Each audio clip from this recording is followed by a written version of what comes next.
E nós iniciaremos no dia 12 de outubro, às 19h30, no bairro Rosa Elze, na casa do nosso querido irmão Gilvan. Esteja em oração, também é um grande desafio para a nossa igreja. Contamos com as orações e com a participação dos irmãos também. Ok, queridos? Que Deus assim nos abençoe, em nome de Jesus.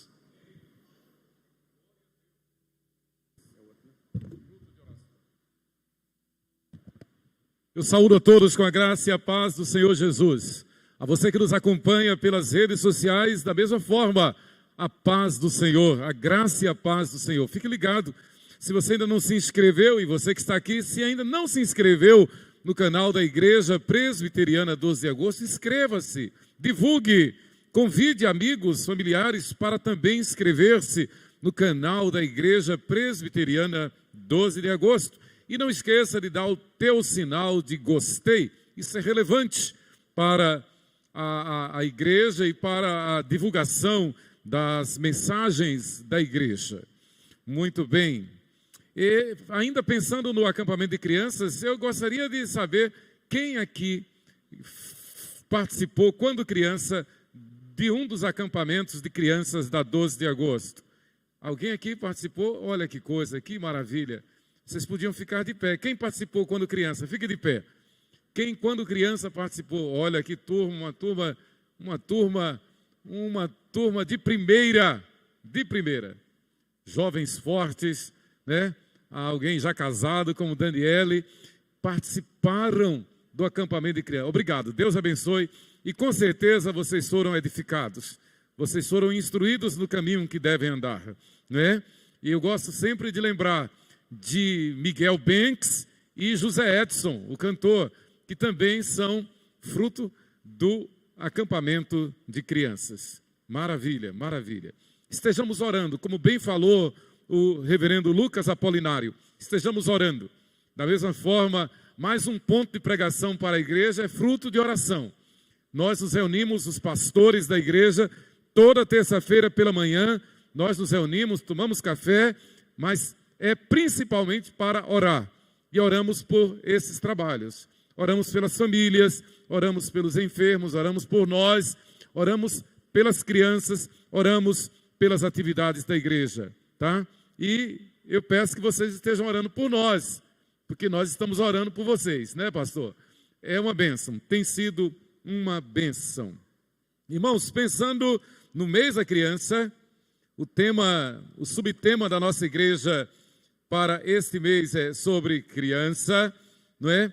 Pensando no acampamento de crianças, eu quero compartilhar com a igreja sobre um dos aspectos que a Bíblia fala sobre criação de filhos, sobre as crianças. Eu convido os irmãos a que abram o texto sagrado em 1ª Epístola de Paulo aos Coríntios, capítulo 7, o versículo 14. Apenas o versículo 14. 1 Coríntios 7, 14. Assentados mesmo, façamos a leitura todos a uma só voz. 1 Coríntios, capítulo 7, versículo 14. Vamos juntos? Porque o marido incrédulo é santificado no convívio da esposa, e a esposa incrédula é santificada no convívio do marido crente. De outra sorte, os nossos filhos seriam impuros, porém agora são santos. Amém? Vamos repetir esta última frase.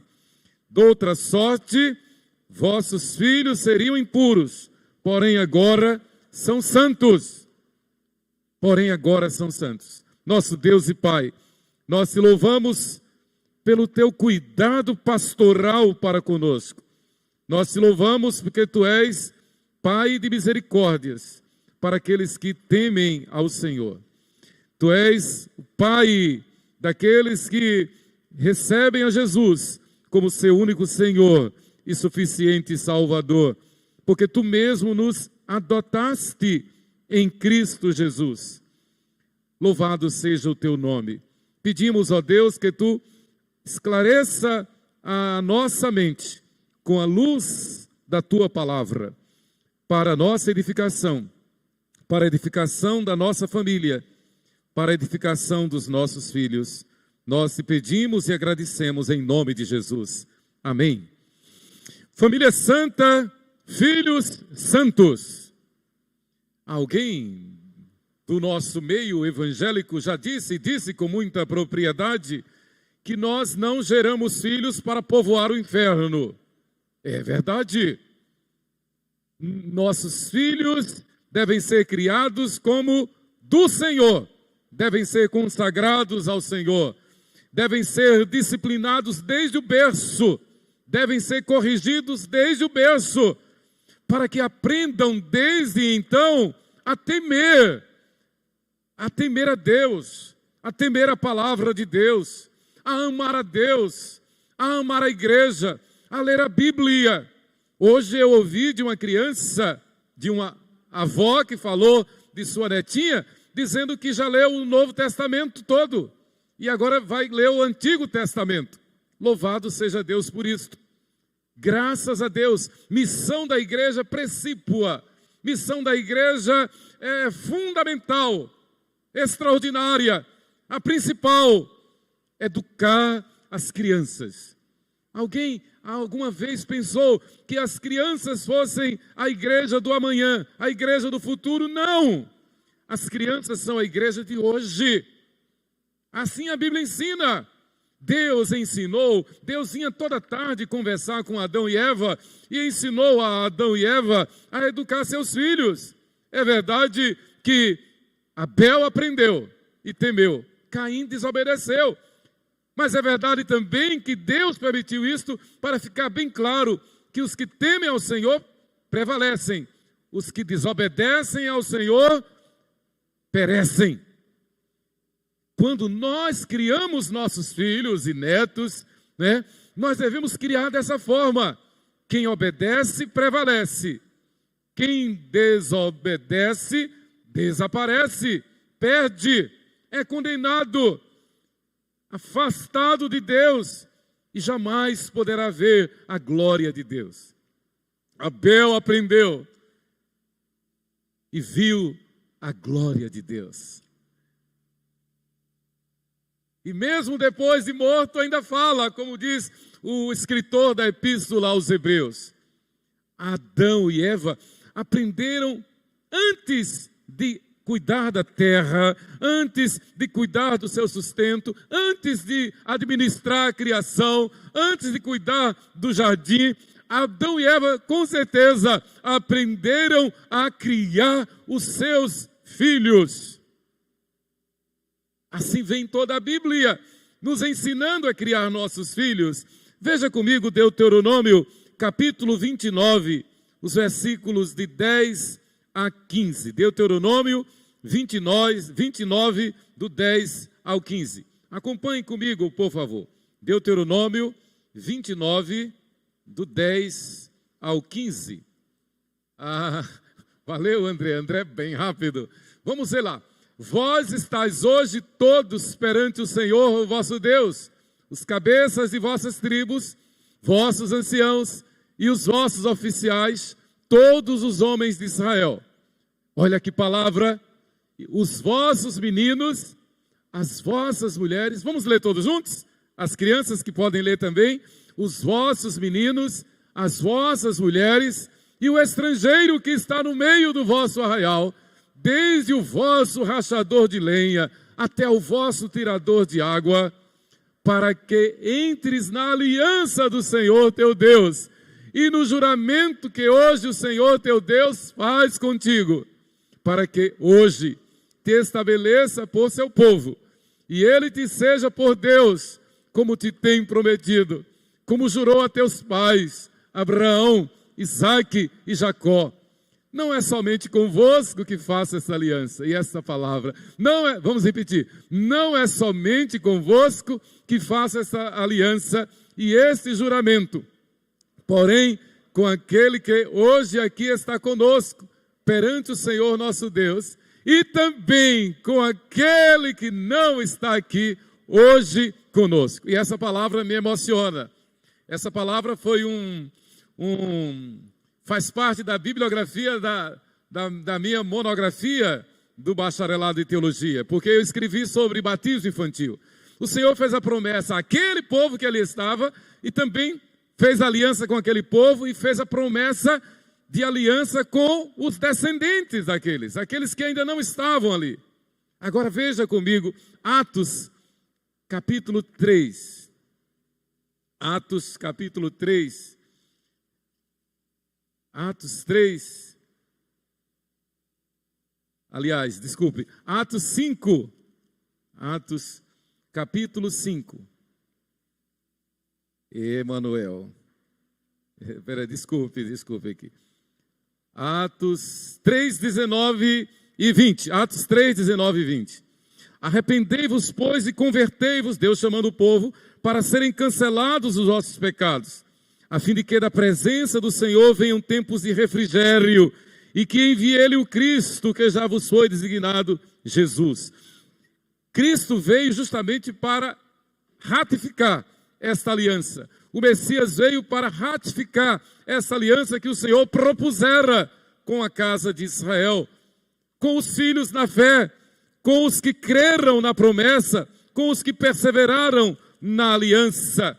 O Senhor faz a promessa e Ele promete: virá o Cristo, virá o Messias, que cumprirá, que honrará, que ratificará esta aliança. Aí nós voltamos para o texto de 1 Coríntios 7, 14. O apóstolo Paulo aqui está falando sobre a unidade da igreja. E ele vai tecer comentários sobre as células da igreja, que são as famílias. Mas olha bem, a humanidade sem Deus trata a criança e a família e uns aos outros como se fossem meros objetos, como se fossem coisas. Dá uma tristeza. Irmãos, isto é muito sério. Não basta a gente dizer que trabalha para sustentar a família. Não basta dizer que dá o suor do rosto para dar o melhor para a família. Incomparavelmente mais importante do que a casa, do que a roupa, do que o colégio, do que presentes, do que passeios, festas. Incomparavelmente mais importante é ter a consciência tranquila de que se investiu tempo na educação dos filhos, olhando nos olhos, investindo tempo na educação dos filhos. Eu lembro daquela história que pregadores antigos pregadores gostam de falar, daquele filho de pastor que escreveu um bilhete para o pai, pedindo uma audiência com o pai. E o pai perguntou: mas por que, meu filho? Você está me pedindo uma audiência? Ele disse: porque o Senhor atende todo mundo na igreja. O Senhor passa a semana lá no gabinete pastoral, atendendo o povo da igreja. E o Senhor não tem um minuto para conversar comigo. Irmãos, isto é triste, mas é uma realidade. E isso não é só problema dos pastores, é problema dos empresários, é problema de profissionais liberais. Eu digo com dor no coração, a tarefa mais urgente para os pais é estar com os seus filhos, olhando nos olhos, apertando a mão, abraçando, não de forma trivial, esporádica, não, mas sistemática. A Bíblia diz que deve ser pelo menos 4 vezes durante o dia, ao levantar-se, ao andar, ao sentar-se e ao deitar-se. E na cultura judaica era justamente isso, no amanhecer do dia, nas primeiras horas, no trabalho, na refeição e na hora de deitar. Estar com os filhos. Investir tempo com os filhos. Isto é indiscutível. Não há falha não há dúvida nenhuma de que esta é a vontade de Deus. Jesus disse que das crianças é o reino dos céus. Aliás, foi Jesus quem emancipou a criança. E, na verdade, até hoje, em geral, muitas crianças são tratadas, apesar de todo luxo, de toda festa, de todo glamour, muitas crianças são tratadas como objetos. Pais que acham que já fizeram tudo, porque dão uma boa escola, mandam para Disneylândia e fazem viagens maravilhosas e dão um celular do último tipo e acham que estão fazendo tudo. Não! Eu gosto muito daquela poesia e música do Padre Zezinho, Utopia, quando ele diz: há tantos filhos que bem mais do que um palácio gostariam de um abraço e do carinho entre seus pais. Se os pais amassem, não existiria, o divórcio não viria. Se os pais se amassem. Chamem a isso de utopia, eu a isto chamo paz. Irmãos, esta é a tarefa mais urgente. Educar a criança no caminho em que elas devem andar. E tem a promessa da Bíblia: ensina a criança no caminho em que ela deve andar, e ainda quando for velho, jamais se desviará dele. Só para lembrar, foi Jesus quem emancipou a criança, quem emancipou a mulher, quem emancipou a família. Daí a fúria que o inimigo tem da moral judaico-cristã, e tem da família, contra a família. Mas enquanto houver um cristão na face da terra, nós daremos a nossa vida em defesa da nossa família, em defesa de nossos filhos, protegendo-os do mal. O apóstolo Paulo, que foi o organizador da igreja em Corinto, ele passou 2 anos naquela região da Acaia e deixou aquela igreja organizada. Um trabalho hercúleo, um trabalho tremendo. Corinto, uma metrópole, uma cidade que chamava a atenção do mundo todo, pelas artes, pelo comércio, pela sua posição estratégica no Império Romano, mas também e particularmente pela devoção, pelo culto a Afrodite, deusa do sexo. E vinha gente do mundo todo para adorar, para celebrar a deusa Afrodite. O culto a Afrodite era feito através de prostitutos cultuais, homens e mulheres que se ofereciam. O culto era feito com atos sexuais. Então havia aqueles homens e aquelas mulheres que ofereciam seus corpos para relações ali naquele santuário de Afrodite, oferecendo aquela deusa. Uma das características, e ainda há lugares hoje no mundo em que aquelas prostitutas cultuais, elas raspavam a cabeça. Daí o conselho de Paulo àquelas que estão se convertendo para que deixem o cabelo crescer, porque o cabelo é o véu. Porque muitas, graças a Deus, se converteram e estavam vindo para a igreja ainda com a cabeça raspada e causavam um mal-estar. E havia, na verdade, a recomendação para que, enquanto o cabelo não crescesse, pusesse um véu. E depois não mais cortasse o cabelo para fazer distinção. Porque o comércio da prostituição era uma das maiores fontes de renda. Assim como o culto a Diana em Efésios. Mas graças a Deus, através do trabalho de quase 2 anos, lá na Acaia, e organizando a igreja em Corinto, Paulo deixa uma igreja sólida, uma igreja forte. Pastor Lucas, pouco tempo atrás, discorreu sobre Coríntios. Mas naturalmente uma igreja que estava surgindo. Devemos lembrar que os irmãos não tinham a Bíblia, o compêndio da Bíblia. A mensagem era oral. Não havia nem o acesso ao Antigo Testamento, a Torá. As epístolas estavam sendo escritas ainda, os testamentos, os evangelhos não estavam escritos. A mensagem era oral. Por isso que muitas vezes, algumas vezes, o apóstolo Paulo diz, digo eu, não o Senhor.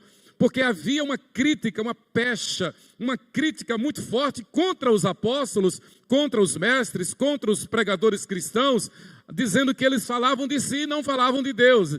E alegavam que era Deus quem estava dizendo, uma confusão, como profetadas que a gente conhece hoje. Mas Paulo diz, não, eu estou falando. E claro que a gente sabe que Paulo está falando pelo Espírito Santo.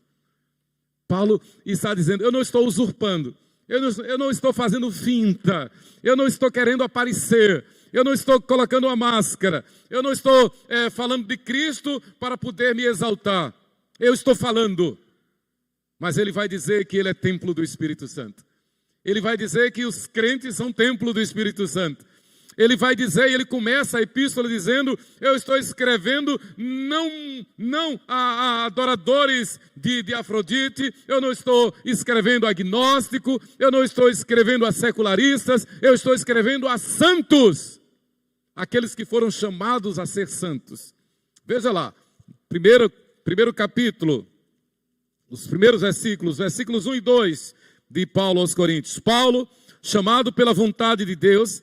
Aí ele já deixa claro, né? Eu não estou aqui por minha vontade, eu não estou fazendo isto para aparecer, eu fui chamado pela vontade de Deus para ser apóstolo de Jesus Cristo e o irmão Sóstenes.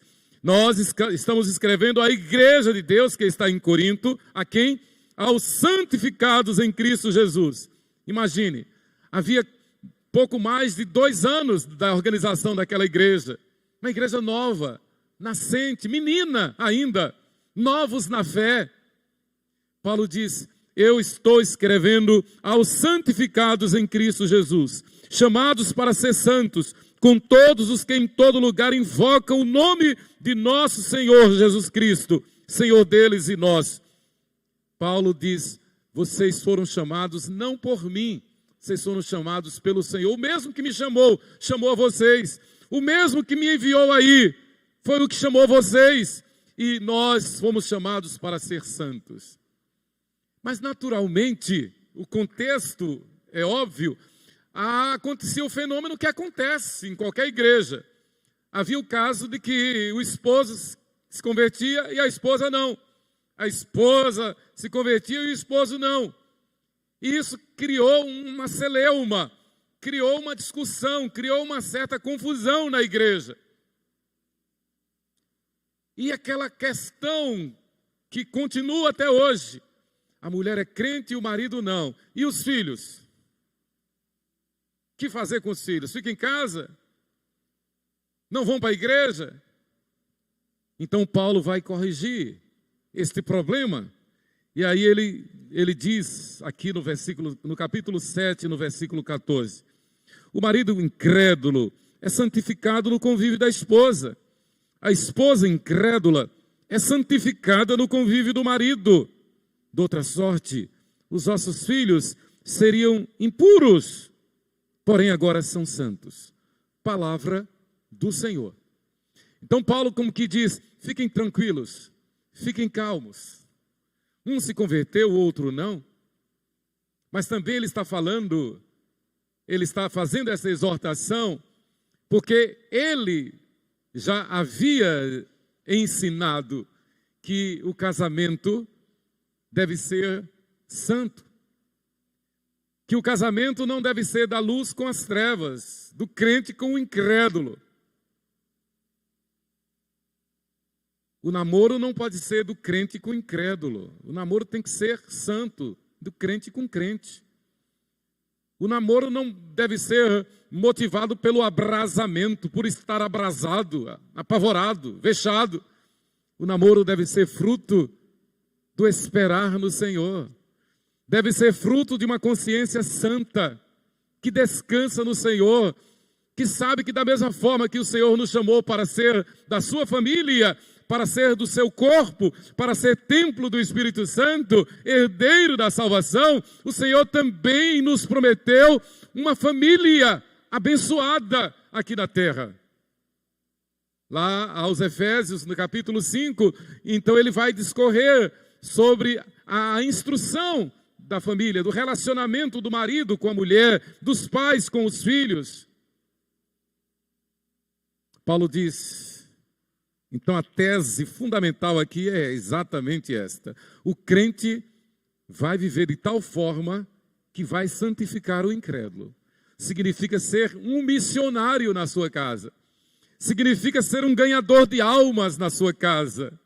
E isso vai exigir de nós, isso vai exigir da parte crente, do santo, isso vai exigir fidelidade, isso vai exigir fé, vai exigir esperança, vai exigir submissão e confiança nas promessas de Deus. Isto vai exigir vida de oração. Orar pela conversão daquele incrédulo, testemunho, sabedoria. Sabedoria. A Bíblia diz, esperei confiantemente no Senhor, Ele se inclinou para mim e me ouviu quando clamei por socorro. Eu não tenho dúvida que Deus quer a conversão do marido. Eu não tenho dúvida que Deus quer a conversão da esposa. É promessa de Deus. Agostinho, um dos maiores homens da igreja, reconhecido verdadeiramente como um santo, tanto pela igreja católica como pela igreja reformada, evangélica. Santo Agostinho. Mônica, sua mãe, orou a vida toda por ele. E não chegou a ver a sua conversão. Agostinho teve uma vida devassa, perdida. Ele confessa isto. Uma vida deletéria. Mas sua mãe Mônica, por muitos anos, orava, pedindo e já agradecendo a conversão de seu filho. Agostinho tornou-se um gigante da fé. Um dos maiores expositores da Bíblia, um dos maiores teólogos. Porque Deus ouviu as orações de sua mãe, Mônica. Oremos, irmãos, sem cessar. O cônjuge que tem, um cônjuge que ainda não é crente, não desista, não desanime. Santifique-se, porque a Bíblia diz que na tua santificação você vai ganhar o teu cônjuge que ainda não é santo. Mas o apóstolo, então ele continua nessa tese e ele diz que além de um cônjuge santificar o outro, ele vai afirmar que os filhos dos santos não são impuros, mas são santos. Porque havia a ideia de que se um dos cônjuges não fosse da igreja, não fosse santo, não fosse crente, os filhos estavam perdidos. Paulo diz, não! Eles são da igreja, porque a parte santa abençoa, a parte santa santifica, a parte santa consagra. Então, cabe a este que é santo conduzir os filhos no temor do Senhor.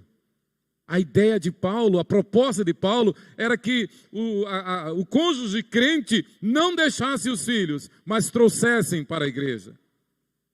E como nós sabemos, assim como foi a circuncisão no Antigo Testamento, o filho do santo, o filho da fé, era trazido para o templo não apenas para ser apresentado, mas era trazido para ser reconhecido como santo também. E este santo aqui não significa que já foi santificado, que já está no céu. Não significa que já está salvo, mas significa que faz parte da aliança. É nesse sentido. Não está dizendo inexoravelmente que porque é chamado de santo, então já está glorificado lá no céu. Não, Paulo chama os crentes de Corinto de santo, mas havia aqueles lá, mensageiros de Satanás. Havia aqueles que eram joio. E na verdade, essa expressão é exatamente para que nós não pensemos em condenar. Jesus disse que ele não veio para os sãos não precisam de médico, ele veio para os enfermos, a igreja é um hospital. E para deixar isso bem claro, ele diz que há no meio da igreja trigo e joio. E quando os apóstolos perguntaram se poderiam fazer a separação, Jesus disse não, isso somente para os anjos ceifeiros quando da consumação dos séculos. Mas o fato é que estar na igreja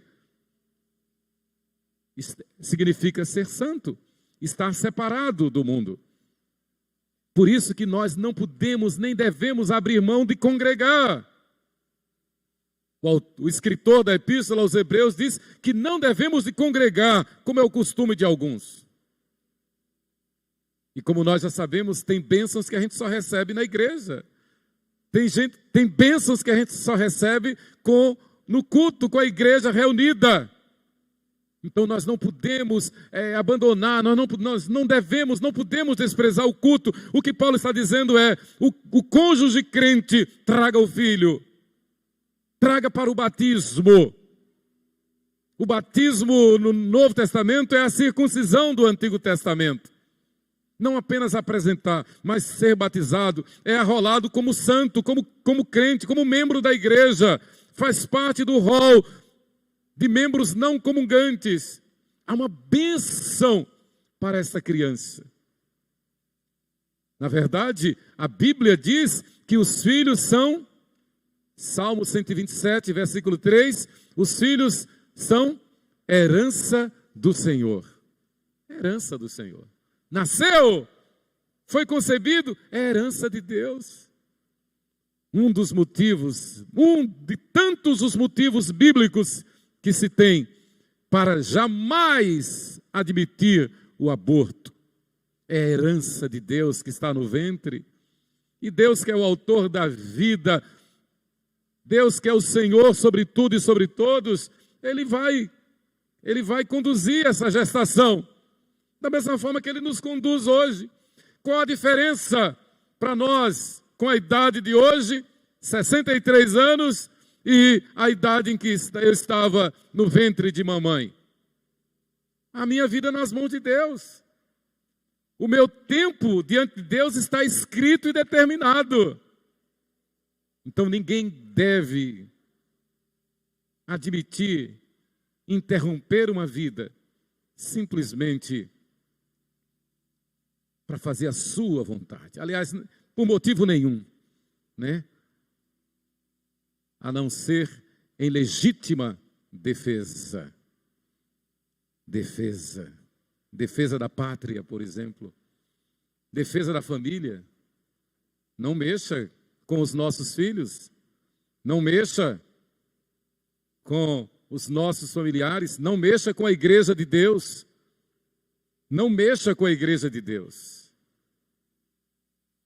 Está no boletim de hoje, eu falei de manhã e repito, um memorial sobre o irmão André, o grande missionário, contrabandista de Deus, que enfrentou a fúria do comunismo soviético para levar Bíblias, para distribuir Bíblias.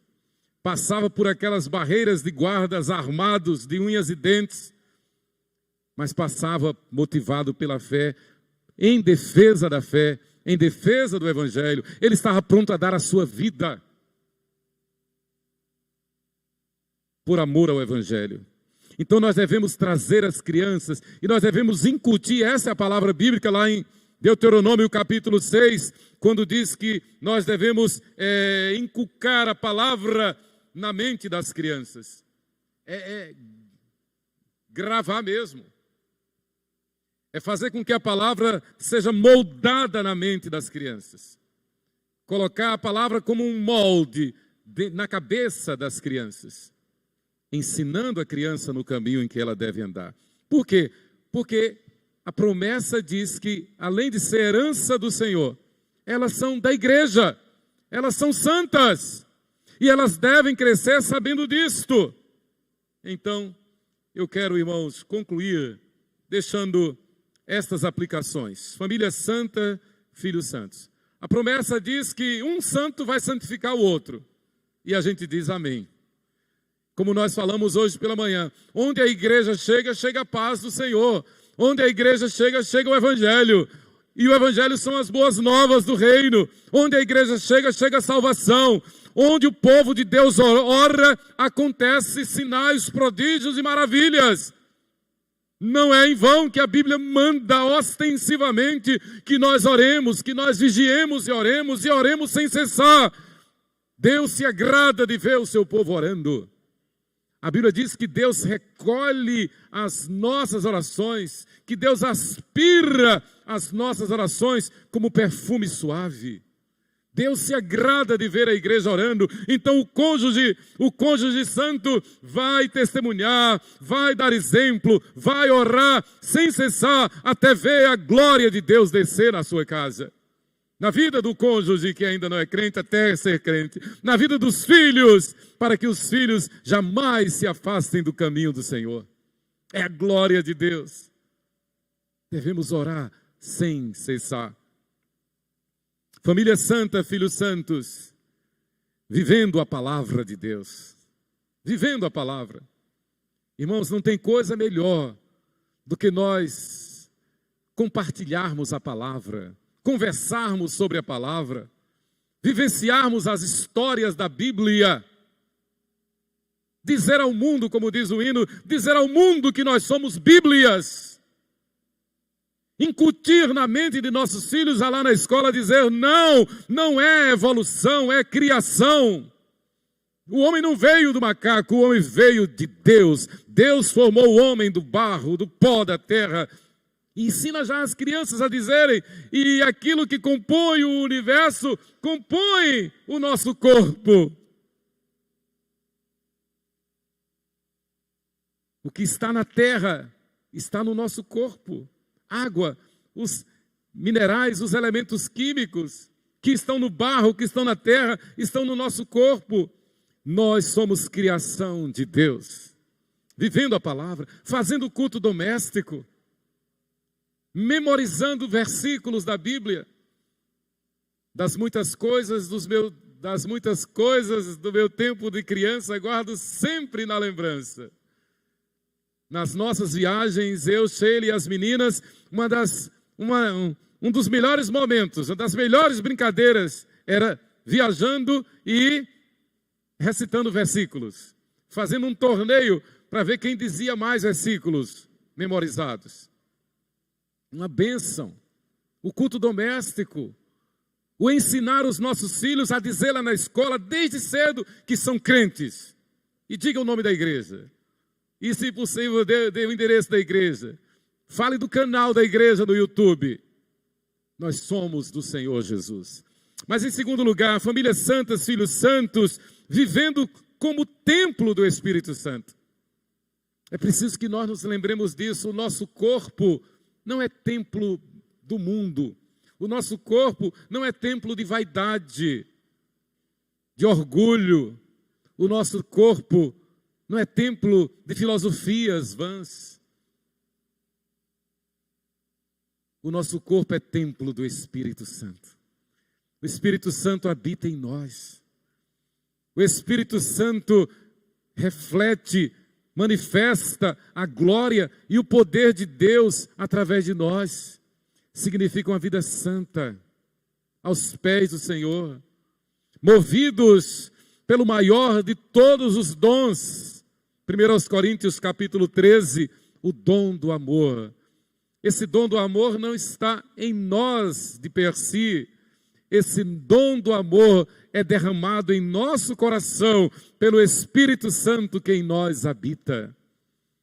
Então devemos viver isto, devemos testemunhar disto, devemos ensinar aos nossos filhos isto. E quando eles chegarem à idade da razão, eles vão dizer: papai, mamãe, pastor, eu quero ser membro da igreja, eu quero tomar a Santa Ceia. Eu falei na vigília que tivemos aqui na última sexta-feira, foi uma bênção a vigília. Eu dei o testemunho de nosso irmão Josué Isaac. Olha aqui, Josué Isaac, ao lado de seu pai Salomão. Josué, 10 anos de idade, está na classe de catecúmenos. E no teste eu perguntei: Josué, por que é que você quer fazer a profissão de fé? Eu quero fazer a profissão de fé, pastor, porque eu entreguei a minha vida a Jesus. Na verdade, foi Jesus que me escolheu. Bom presbiteriano. Foi Jesus que me escolheu. Eu fui predestinado. Aprendeu bem na classe de catecúmenos. E por isso eu quero ser batizado para poder tomar a Santa Ceia. Eu não posso tomar a Santa Ceia porque eu ainda não fiz a profissão de fé. Batizado já foi. Ainda não fiz a profissão de fé. Então eu quero fazer a profissão de fé para poder tomar a Santa Ceia. Louvado seja Deus. Deus te abençoe, Josué e Isaac. É assim. E assim com Isabel, e assim com Ana, e assim com todas as crianças, e assim com Roberto, como tem sido com aqueles que já passaram por essa fase. Mas eu quero concluir dizendo que família santa, filhos santos, além de honrar, vivendo a palavra de Deus, vivendo como templo do Espírito Santo, vivendo em comunhão. Nunca, jamais troque o culto por uma festa. Nunca, jamais troque o culto porque chegou alguém em casa. Nunca, jamais troque o culto porque vai ter uma programação na televisão aí, sei lá, hoje, graças a Deus, eu creio que a maioria não está nem vendo mais isso. Mas há casos de deixar de vir para o culto porque não está com vontade. Deixou de vir para a escola dominical porque domingo acorda tarde. Não! Acorda cedo para ir para a escola, para o colégio. Quanto mais deve acordar cedo para vir para a escola dominical, que não é tão cedo assim, 9 horas da manhã. Família santa, filhos santos, vivendo em comunhão. É esta comunhão imposta pelo cônjuge que é santo, manifestando comunhão no lar. O cônjuge santo não murmura, não blasfema, não se aborrece, não se ressente do mal, tudo sofre, tudo crê, tudo espera, tudo suporta.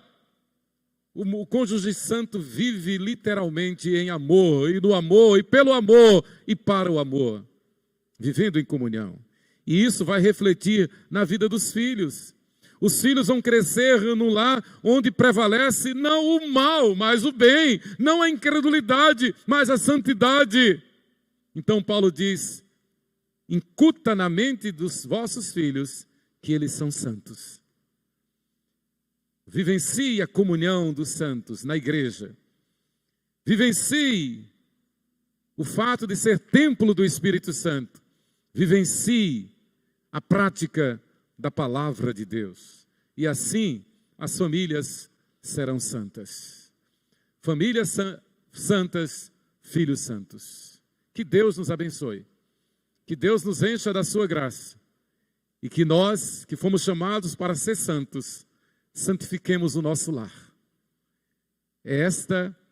Em outras palavras, Jesus disse isso quando nos lembrou de que nós somos o sal da terra e a luz do mundo, mostrando que onde o crente está, há sabor, a cura, a vida e a luz, que é Ele próprio. Que Deus nos abençoe. Amém. Teremos um cântico, em seguida o reverendo Apolinário, nosso colarinho clerical. Gostei desse colarinho clerical hoje, pastor.